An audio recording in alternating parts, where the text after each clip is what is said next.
The first thing Corporal Eider noticed was that his spotter had stopped breathing. Not in any dramatic way. Sergeant Halpern was still alive, still pressed into the dirt beside him, still gripping the spotting scope with both hands the way he always did when he was working along observation. But the slow, regulated breathing they'd both trained themselves into, the discipline of staying still for hours at a time, had cut off mid-cycle. Halpern was holding air in his chest. Eider could feel it through the ground. That, by itself, was not unusual in a hide. A spotter goes quiet when he sees something. The two of them had developed a kind of shared rhythm over 18 months, and silence was a language they both understood. The silence said, "Wait." The silence said, "I'm looking at something I don't want to lose." What was unusual was that Halpern had been looking at a road. A road that, according to two separate intelligence summaries delivered that morning, had been empty for 9 days. A road inside a sector that had been marked, in red grease pencil on the operations map back at the company command post, with the word "cleared." Eider eased his eye to his own optic. "Where?" he whispered. Halpern took a breath finally, but it came out wrong. "Shallow." The kind of breath a man takes when he's deciding whether to say a thing out loud. 240, Halpern said. "Past the second culvert.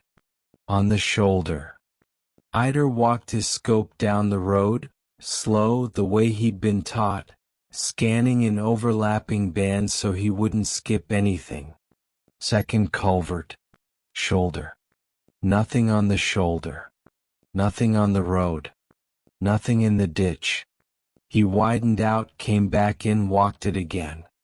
"I don't have it," he whispered. "It's there."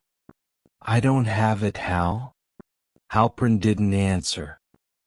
He just kept watching, and after another minute he said, very quietly, in the tone of a man trying not to spook a sleeping animal, "It moved."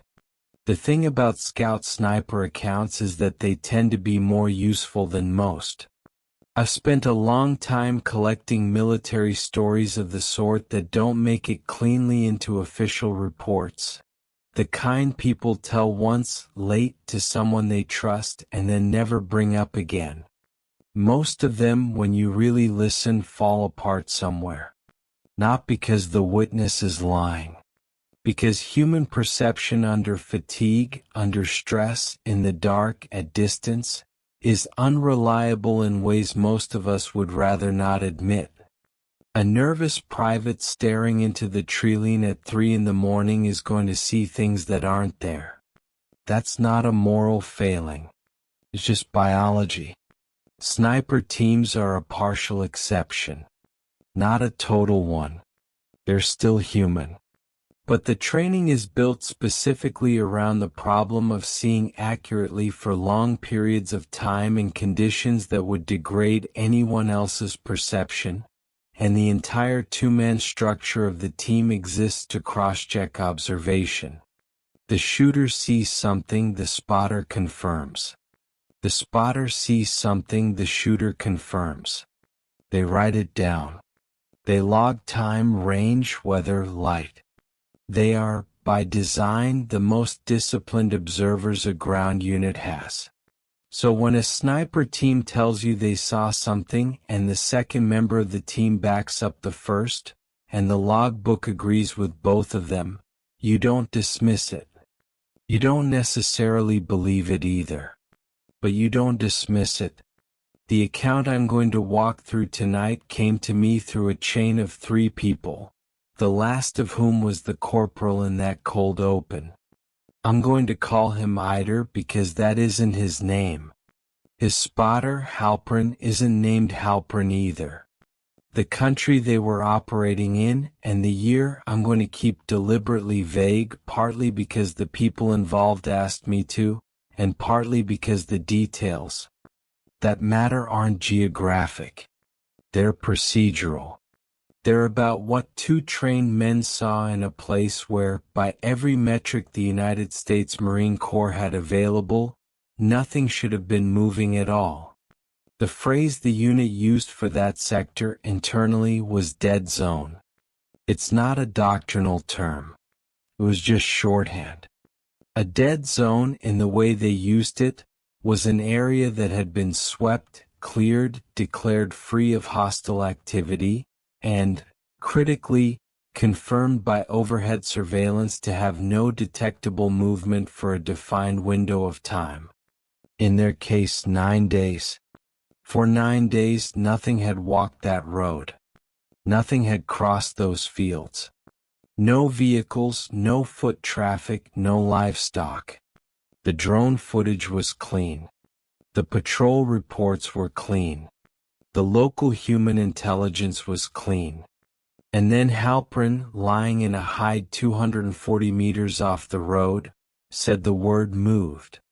The hide was on the reverse slope of a low ridge, maybe 30 feet above the road, and set back about 100 meters into a scrub line that gave them decent concealment from both directions of approach. They'd built it the night before, walking in under last light, digging it shallow because the ground was hard and full of broken stone, and finishing it with a synthetic mesh and some of the dead vegetation they'd cleared during construction. It wasn't elaborate. They didn't expect to be there long. Their task was simple. The battalion had assessed that a particular intersection further down the road might, over the next several days, become significant. There was a possibility that a courier route ran through it. There was a possibility that it didn't. The battalion wanted eyes on it for 72 hours to settle the question. Eider and Halpern had been chosen because they were available, because they were experienced, and because the terrain favored a two-man element rather than a larger patrol. They went in heavy on optics, light on everything else. A spotting scope. A day optic on the rifle with a clip-on thermal. 2 pairs of binoculars. A laser rangefinder. A small radio with an encrypted hop. 4 canteens of water each. Enough food for 4 days. No vehicle. No support. The closest friendly element was a Marine infantry platoon staging at a small forward position about 11 kilometers to the southwest, and the closest air asset was on a 30-minute call. They were, in practical terms, on their own. The first day passed without incident. Eider took the morning watch on the scope. Halpern slept in the back of the hide with his boonie hat over his face. They switched at noon. They switched again at dusk. Halpern ate cold rations and drank water that had picked up the taste of the plastic bottle. They wrote in the log, "No movement, no movement, no movement, no movement." They wrote the weather. They wrote the light. They wrote the wind. They were, by all evidence, doing their job correctly and finding nothing to report. That continued through the night. They ran the thermal in 15-minute cycles to conserve battery, scanning the road and the fields beyond it, and saw nothing warmer than the residual heat in the asphalt. Around 3 in the morning a dog barked somewhere far off, maybe 2 kilometers out, and then stopped. Halpern noted it in the log because they noted everything. 0312, distant canine, single bark, bearing approximately 210, range estimated 2 kilometers, no follow-on. That was the only entry of any kind between midnight and dawn. The second day was when the road got strange. It started with a smell. Eider, on the morning scope, registered it before he registered anything else. A faint chemical sourness in the air, the kind of thing you'd associate with old industrial runoff, except they weren't anywhere near industry. The nearest settlement of any consequence was 12 kilometers away, and the wind was coming from the wrong direction to carry anything from it. The smell came up, stayed for maybe 90 seconds, and then was gone. Eider made a note in the log. He didn't think much of it. Strange smells happen in country. Animals die in places you can't see them. Old munitions leak. Soil chemistry shifts when the sun hits certain kinds of mineral deposits. He wrote, *0847 faint. Chemical odor, unidentified, dissipated within 2 minutes, no visible source star. He went back to the scope. The road was still empty. Halpern woke up around 10:08, drank, took the scope. Eider slept poorly in the back of the hide, which was normal for him on a second day. He never slept well in the field. He kept surfacing every 20 minutes or so, half listening for changes in Halpern's breathing, half tracking the heat as the sun climbed. Around 11:30 he came fully awake because Halpern had said something. "Say again," Eider whispered. "Nothing," Halpern said. "Talking to myself." Eider waited. Halpern was not a man who talked to himself. After a moment Halpern said, "I thought I saw the grass move." "Wind?" "No wind." Eider rolled onto his stomach and pulled his own optic up. The grass on the far side of the road was still. Not even the heat shimmer that should have been there at that hour. It was a hot day and the air over the asphalt was rippling, but the grass on the shoulder, 10 meters past, was completely motionless. Eider watched it for a full minute. It didn't move. It also didn't do any of the small things grass does in a real environment. No insects disturbing it, no birds passing over it, no slow drift from convection. It was, as Halpern had said, still. But it was still in a way that felt wrong.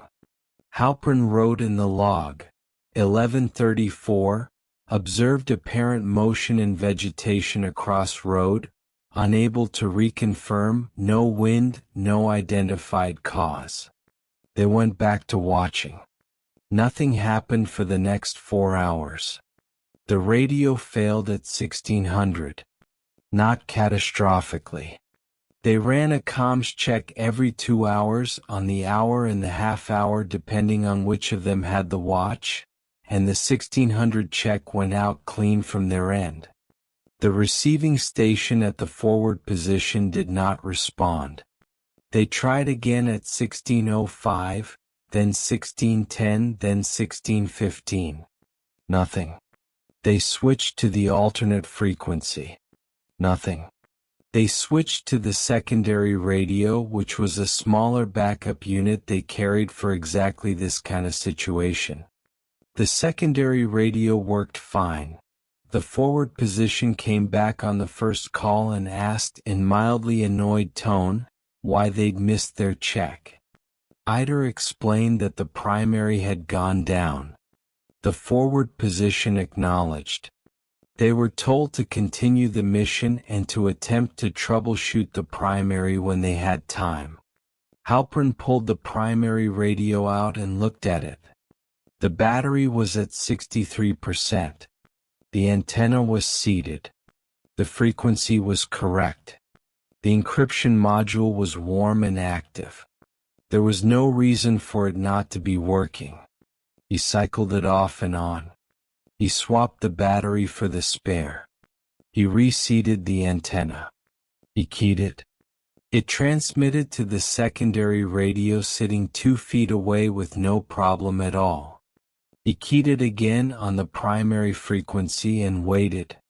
The forward position did not answer. "It's transmitting," Halpern said. "Then they should be hearing us. They're hearing us on the backup. On a different frequency. Same band." Eider didn't say anything. There was nothing useful to say. They logged the radio anomaly and moved on because they had to. 1620, primary radio outbound transmission not received at FOP on assigned frequency. Secondary radio functional on alternate frequency. Primary radio bench tested operational at hide location. Cause undetermined. 20 minutes later the primary came back on its own.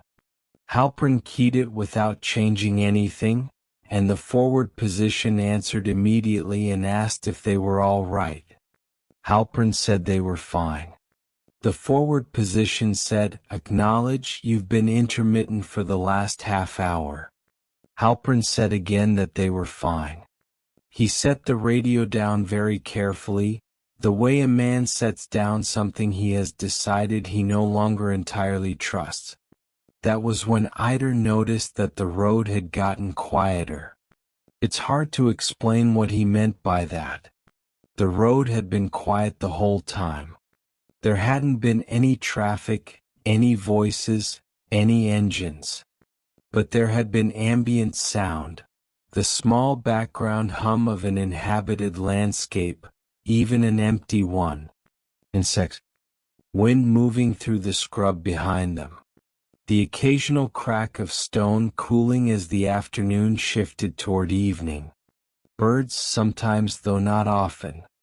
All of that had been present the day before, and present that morning, and present even an hour earlier when the radio went out. It was not present now. Eider held very still and listened. He could hear his own pulse. He could hear Halpern shifting his weight on the mat. He could hear the faint creak of webbing as he turned his head. He could not hear anything else. "Hal," he said. "Yeah." "Listen for a second." Halpern listened. After a long time he said, "Yeah." They didn't write that one down. There wasn't a way to write it down that didn't sound, even to them, slightly insane. Around 1800, with the light starting to flatten and the heat coming out of the ground, Halpern saw the first thing he was sure about. He was on the scope. Eider was eating, sitting with his back against the rear berm of the hide, working through a foil pouch of something the manufacturer had labeled chicken and rice. Halpern was scanning his usual pattern.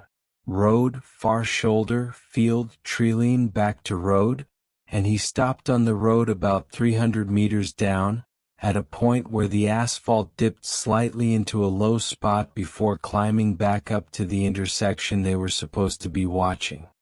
"Eider," he said. Eider put the pouch down. "What?" "Come look at this. Don't move fast." Eider crawled forward, settled into his own optic, and oriented to where Halpern told him to look. He found the dip in the road, the place where the asphalt sagged into the lower terrain. He scanned it. He saw asphalt. He saw the painted line, faded almost to nothing, that ran down the center. He saw a small dark patch that might have been an old oil stain or might have been a shadow from something he couldn't see. He scanned past it. He came back to it. The dark patch was the wrong shape for a shadow. There was nothing above the road that could have cast it. The sun was still high enough that any shadow on the road would have been short and angled to the east. This patch had no angle. It was just a shape on the asphalt, roughly oval, maybe 1.5 meters on its long axis, and it was darker than the road around it in a way that didn't quite track with discoloration. "How long has it been there?" Eider said. "I don't know. I think I just noticed it." "You think?" "I don't know, Eider. I've been on the scope for an hour and a half. I don't remember it being there earlier." They both watched it for a while. It didn't move. It didn't change. Eider lazed it 304 meters, and wrote the range in the log along with the time and a brief description. 1812, dark oval-shaped discoloration on roadway, approximately 1.5 m long axis, range 304 m, no shadow source identified, duration of presence unclear. The sun moved. The angle of the light changed. Other shadows on the road, from the scrub on the far shoulder, from the small rises in the terrain, shifted with it the way shadows are supposed to. The dark patch on the road did not move. Halpern made a small sound in his throat, not a word, just an acknowledgement that he had noticed the same thing Eider had noticed. They kept watching. The light flattened further. The shadows lengthened. The patch held its position and its shape, indifferent to the geometry of the sun. At 1904 it was gone. Neither of them saw it leave. Halpern had glanced down at the log to write the time on a scheduled entry, a habit every 15 minutes even when there was nothing to report, and when he looked back through the scope the road was empty. Eider, on his own optic, had been scanning a small thermal anomaly on the far hillside and missed the transition entirely. There was no moment of departure. The patch had been there and then it had not. They wrote that down too. They wrote it with the kind of clinical care that experienced men use when they're describing something they don't want to admit they're describing. Asterisk 1904, discoloration no longer observed on roadway, transition not witnessed by either team member, no movement, vehicle, or weather event observed in. Interval star. After that, Halpern said very quietly, "I'd like to call this in." Eider thought about it.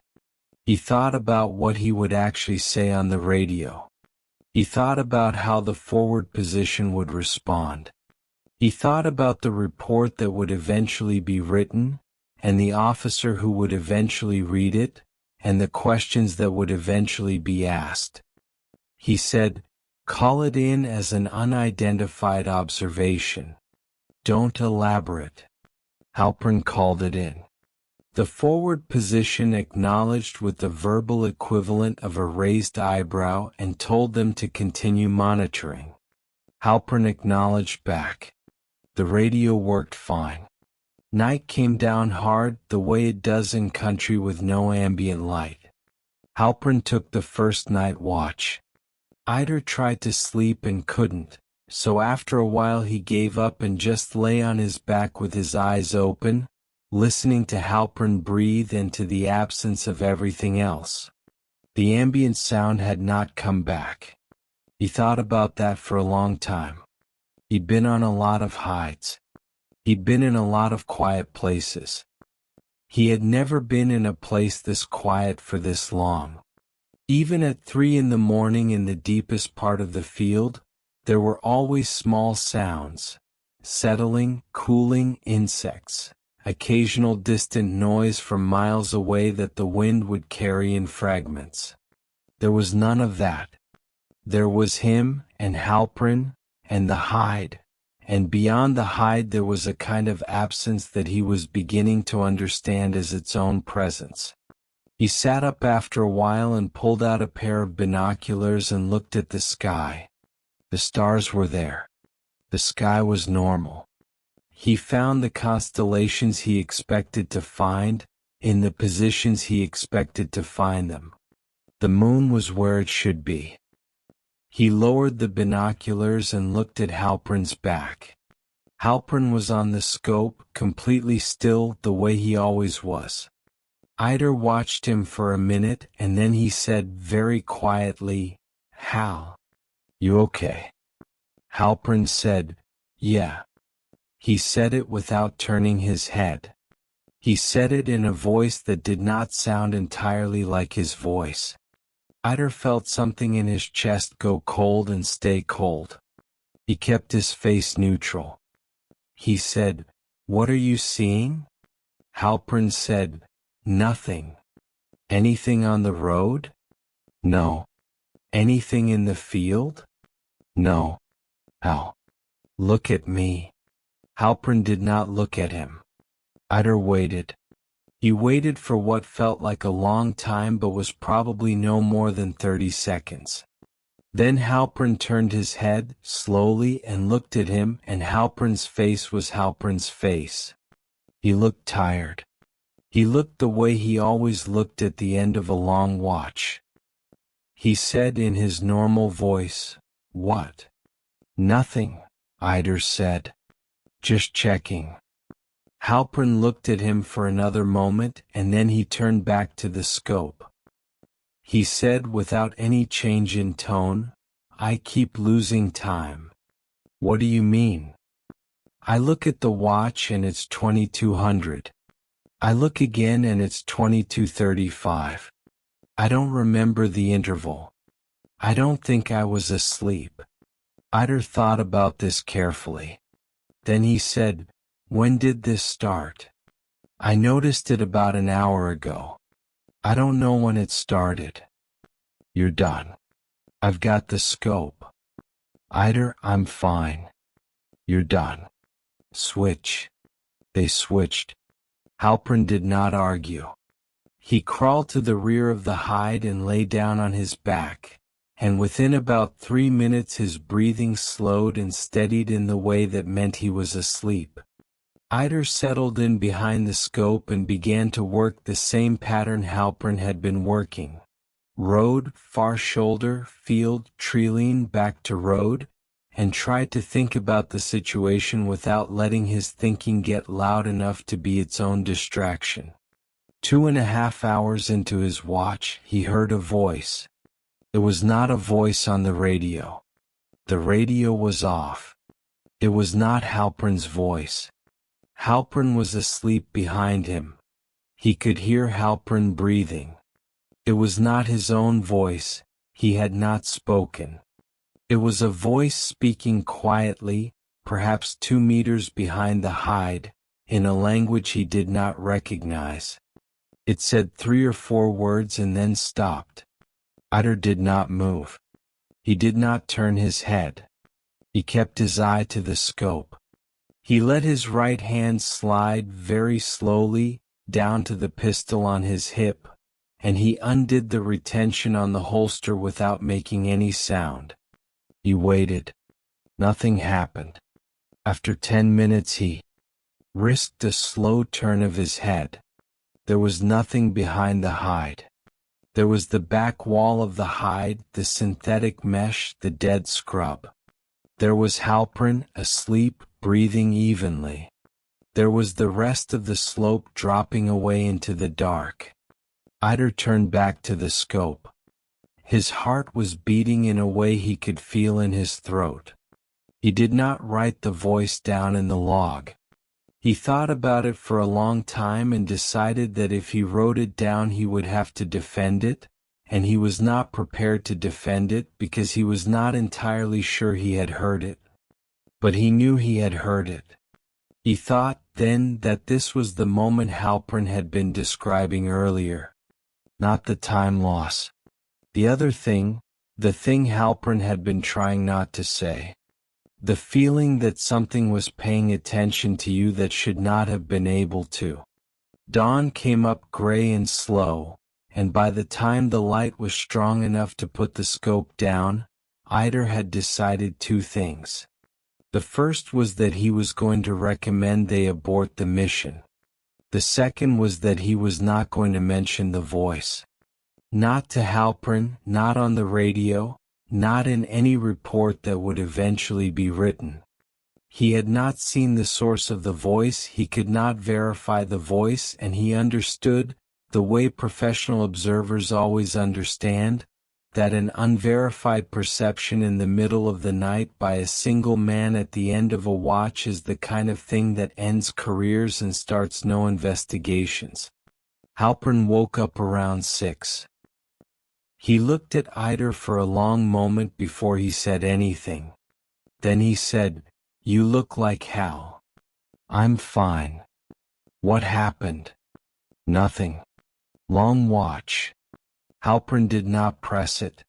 He pulled himself up, drank water, ate, and took his turn on the scope. Eider lay down in the back of the hide and closed his eyes and did not sleep. Around 0900 Halpern said, in his normal observation voice, "Movement on the road."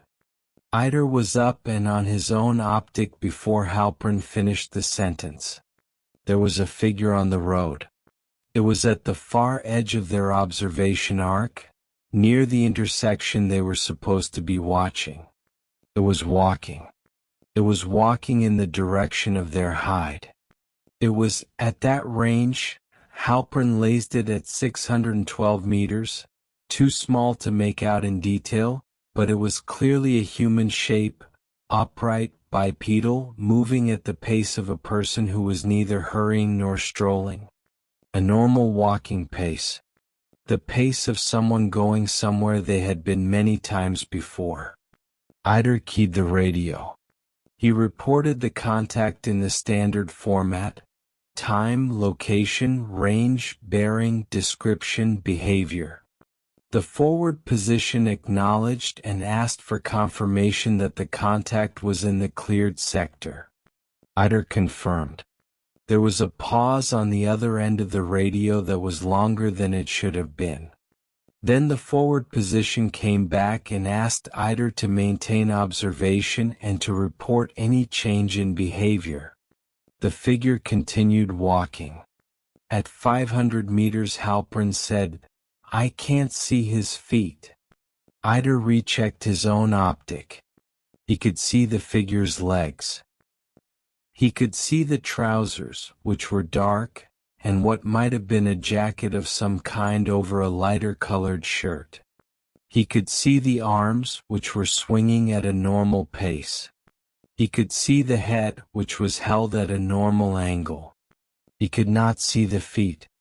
The feet were not obscured by anything. There was no grass at that point on the road, no debris, no shadow.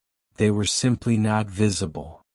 The trousers ended in a way that did not resolve into footwear. "Confirm," Eider said. Confirmed. No feet. Range 480. The figure continued walking. It did not waver. It did not look up. It did not seem to be aware of them at all, which was correct. They were well concealed, and at that range on the reverse slope, they should have been invisible. It walked the way a person walks on a road they have walked many times, with the kind of economy that comes from familiarity. At 400 meters Halpern said, "Eider." The shadow. Eider looked. The figure was casting a shadow. The shadow was on the road, slightly to the figure's left, in the position you would expect at that time of morning with the sun. At that angle. The shadow was the wrong shape. It was not the shadow of the figure. It was the shadow of something taller and thinner, with proportions that did not correspond to the body casting it. The arms of the shadow were longer than the arms of the figure. The head of the shadow was smaller. The legs of the shadow ended in something the legs of the figure did not have, something that resolved, even at that range, into a clear and specific shape on the asphalt. The shadow had feet. Eider lowered his eye from the optic for a moment. He looked at Halpern. Halpern was still on the scope, very still, and the muscle along his jaw was working in the way it worked when he was making himself stay calm. Eider put his eye back to the optic. The figure was at 350 meters. It had not changed pace. It had not changed direction. It was walking in the bright morning light, on a road that 9 days of surveillance had said was empty, in a sector that had been marked cleared, with a shadow that did not belong to it. At 300 meters, Eider keyed the radio. He did not report what he was seeing. He reported, in the flattest voice he could manage, that they were aborting the observation and extracting. The forward position came back immediately and asked for the reason. Eider said the position had been compromised. The forward position asked what kind of compromise. Eider said, unknown ground element requesting permission to break contact. The forward position granted permission and asked if they required support. Eider said no. He looked at Halpern. Halpern had already started packing the scope. Neither of them spoke. They had a procedure for breaking down a hide quickly, and they ran it without discussion. Optics into cases, logbook into Halpern's chest pocket, radios into their respective carriers, mesh pulled down and stuffed into Eider's pack.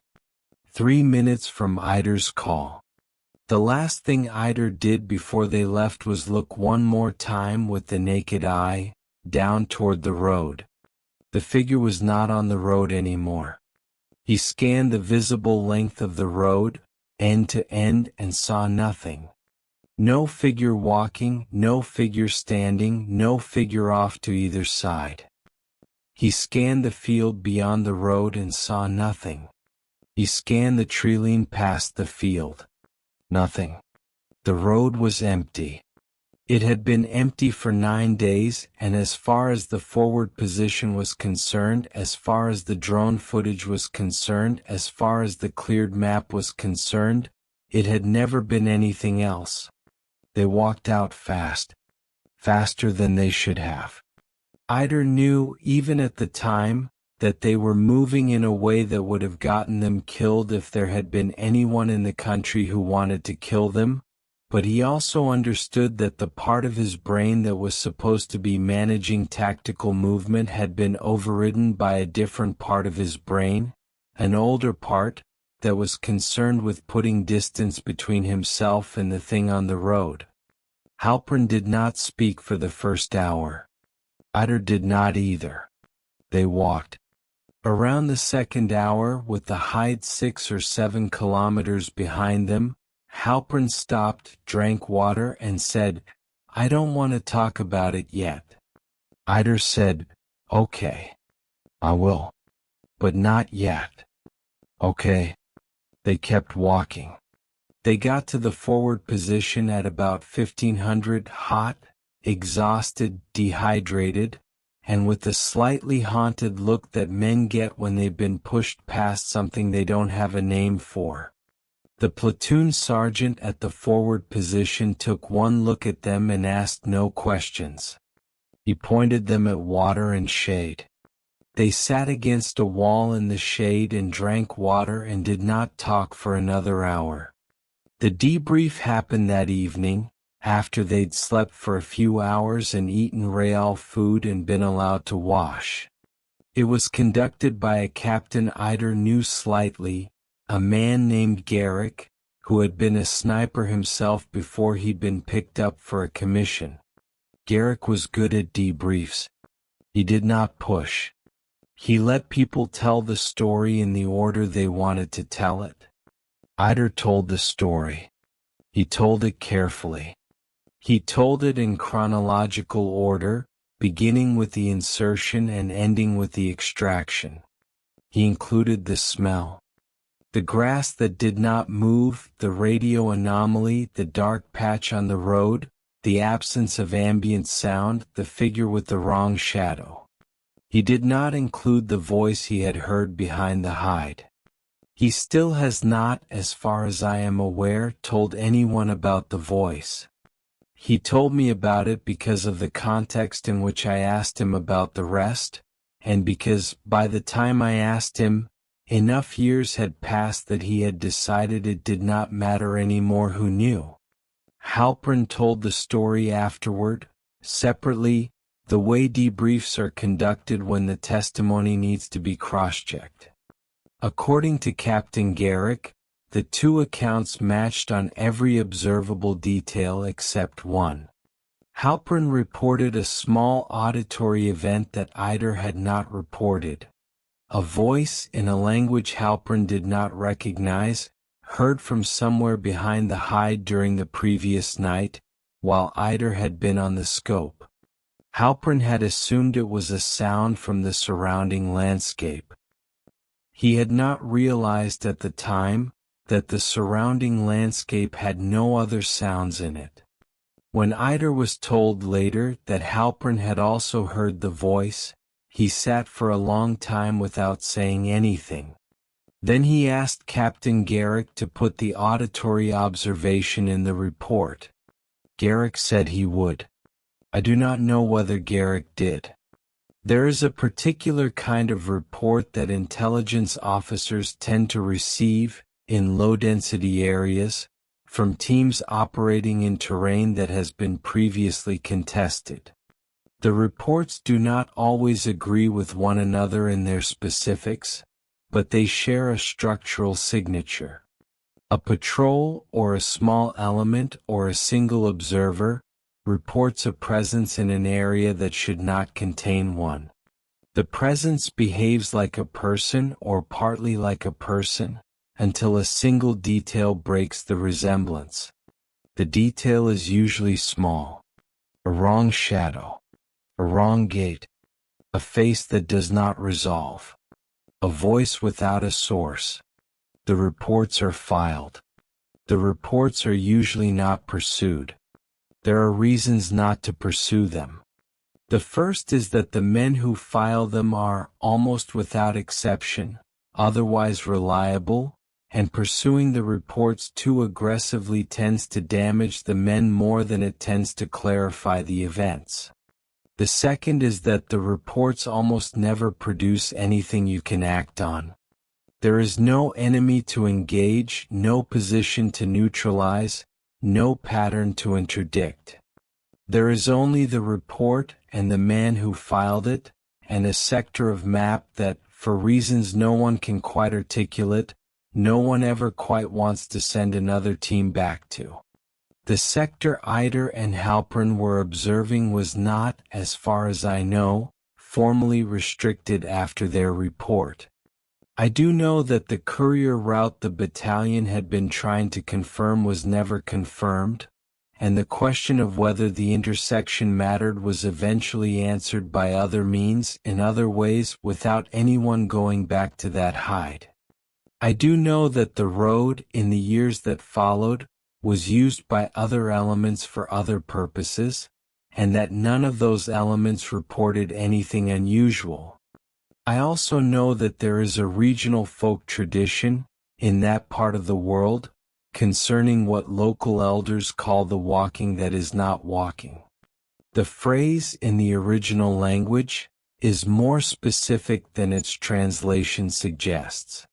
It refers to a kind of presence that appears on roads at hours when no one should be on them, that takes the shape of a traveler and the manner of a traveler, but that is, in some way the tradition is careful never to fully specify, not a traveler.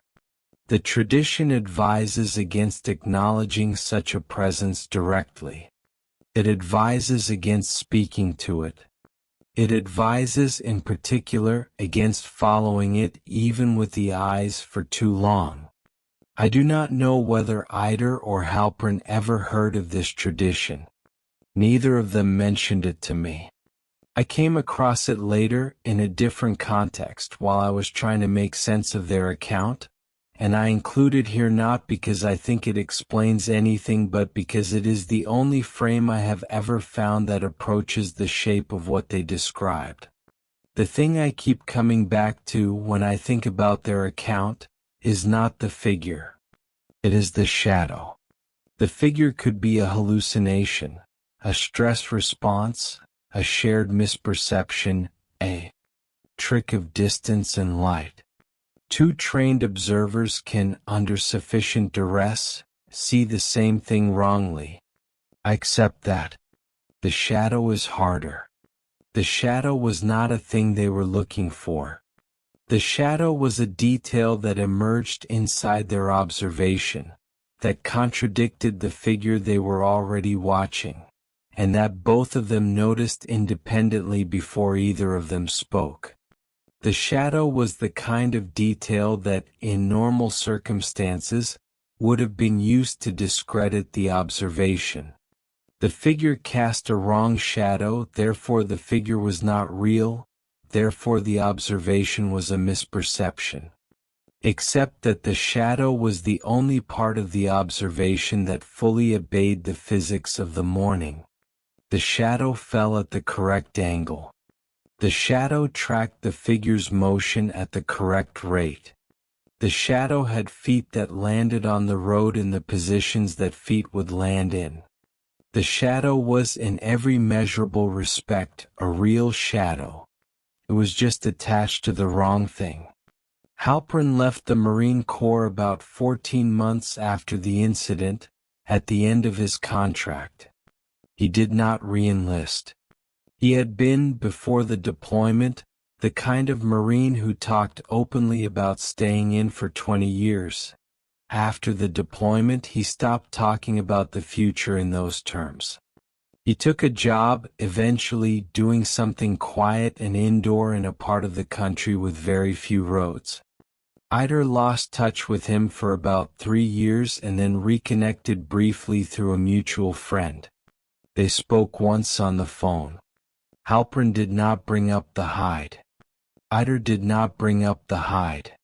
They talked about other things for 40 minutes and then hung up. Eider stayed in. He went on other deployments. He spent another 6 years in the scout sniper community before moving laterally into a training role, and then eventually out of the Marine Corps entirely. He told me when I spoke with him that he had been in many hides after that one, and that he had seen many things at distance that he could not initially identify, and that in every other case those things had eventually resolved into something explicable. A person, an animal, an artifact of light, a piece of debris. The figure on the road never resolved. The shadow never resolved. The voice behind the hide, which he eventually came to understand they had both heard, never resolved. When I asked him whether he believed there was a rational explanation for what they had seen, he thought about it for a long moment. Then he said something I have thought about many times since. He said, "There's a rational explanation for almost all of it. The smell could have been a chemical pocket. The grass could have been my eyes. The radio could have been an atmospheric thing. The dark patch could have been a stain we just hadn't noticed before. The quiet could have been local. The figure could have been a person we somehow missed in the surveillance. The voice could have been an animal. All of that is possible. I can build a whole rational story out of those pieces, and most days that's the story I tell myself." He paused. "The shadow though," he said. "I can't do anything with the shadow. The shadow is the thing that ruins the story. The reason I keep this account in the file I keep accounts like this in is not because I think it proves anything. I do not think it proves anything. The number of things it could be is larger than the number of things it could not be, and a careful person should be slow to draw conclusions from a single incident reported by 2 men in conditions of fatigue and isolation. But I keep coming back to the procedural discipline of the witnesses. Sniper teams are trained, specifically and at length, to distrust their own perceptions and to cross-check each other relentlessly. The entire architecture of the 2-man team is built around the assumption that any one observer can be wrong, and that the only way to verify an observation is to have a second set of eyes confirm it independently. Eider and Halpern ran that procedure correctly throughout the entire incident. At no point did either of them volunteer information that would have led the other to confirm a false observation. The grass that did not move, the dark patch on the road, the figure, the shadow. In every case, one of them saw it first, and the other confirmed it independently after locating it on his own. That does not mean they were right.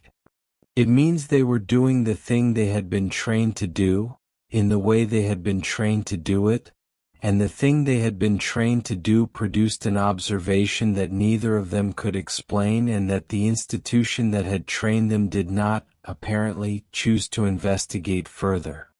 I think about the cleared map sometimes. I think about the 9 days of clean surveillance. I think about the careful red grease pencil and the word cleared written on the plastic overlay, and I think about how confident the people who wrote that word must have been, and how confident the people who briefed it must have been, and how confident the people who acted on it would have been if Eider and Halpern had not been in that hide on that particular morning. A dead zone, in the way the unit used the phrase, was an area where nothing was moving. The map said nothing was moving. Something was moving. I spoke to Eider for the last time about a year and a half ago. He's older now, settled in a line of work that has nothing to do with the military. He was generous with his time. He answered every question I asked, including some I would not have asked if I had not already known he was willing to answer them. At the end of the conversation, I asked him whether he ever thought about going back. Not to that specific road. The country has changed since then, and the road may not even exist anymore in the form it had, but to the idea of that road. Whether he ever wanted to know. He said no. He said he had spent a long time in the years right after wanting to know. He said he had run through every explanation he could think of, every framework, every theory, and that none of them had satisfied him, and that eventually he had understood that none of them were going to satisfy him, because the thing he wanted was not an explanation. The thing he wanted was the feeling of safety he'd had before he saw the shadow. And no explanation, however complete, was going to give that back. You can't unsee a wrong shadow, he said.